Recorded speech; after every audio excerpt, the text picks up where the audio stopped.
Go ahead. Today is 2023. Erik J. Larson. Yes. AI. That's right.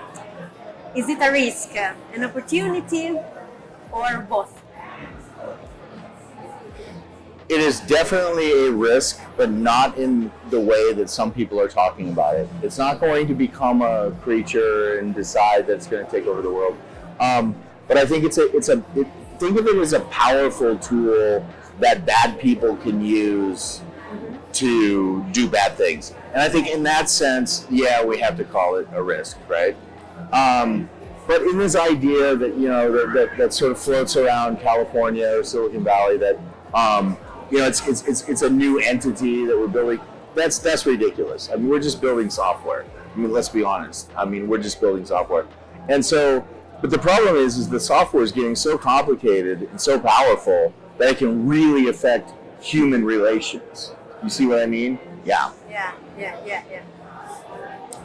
Why define AI as a myth? How do I find it? Why you define AI as a myth?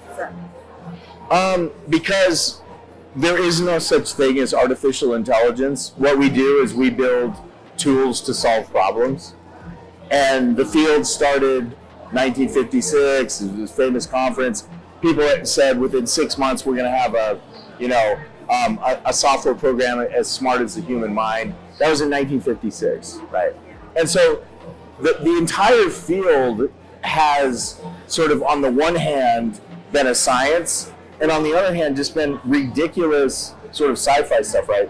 I say it's a myth because what we're doing is building tools that affect human beings. And so we need to actually get a more, I almost want to say mature outlook, you know what I mean? Yeah. So that we can adequately and correctly assess the risks and the dangers and so on. It's not happening in the United States right now. I think it will. I'm one of the voices over there that will try to steer it, but yeah. Okay. We are repeating the old mistakes of the past.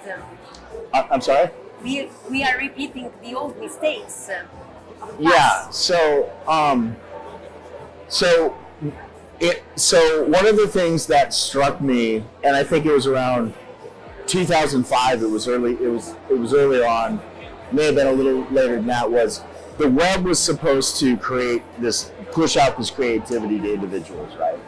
The World Wide Web was supposed to be a democratizing force, right? So look what happened. We have Google, Facebook, like Meta or whatever they call it now, Twitter, whatever they call it. Like, how is this different than IBM and Chrysler of the 1950s, right? So we're actually just doing the same thing. The question of whether that's sort of, you know, a weakness in capitalism or whether it's a weakness in the American way of doing capitalism, but it's very obvious that we're just doing the same thing. I mean, just capture as much as we can, control as much as we can, centralize as much as we can. How is this, you know, how did that help us? I mean, how did the web help us? You know, here we are, right? So, go ahead. And your truth. Your truth.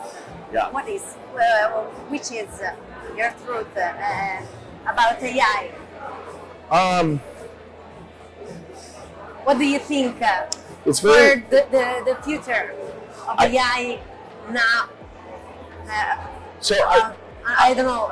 5 years. I don't believe in AI. I believe in human innovation. Okay.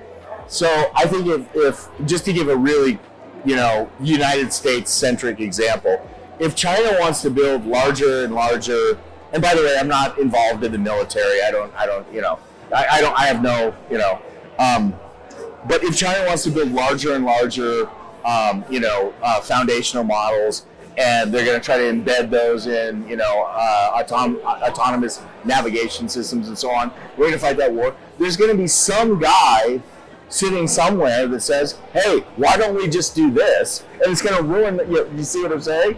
You see what I'm saying? Yes. So I don't believe in AI. I believe in human innovation. I believe in the human mind.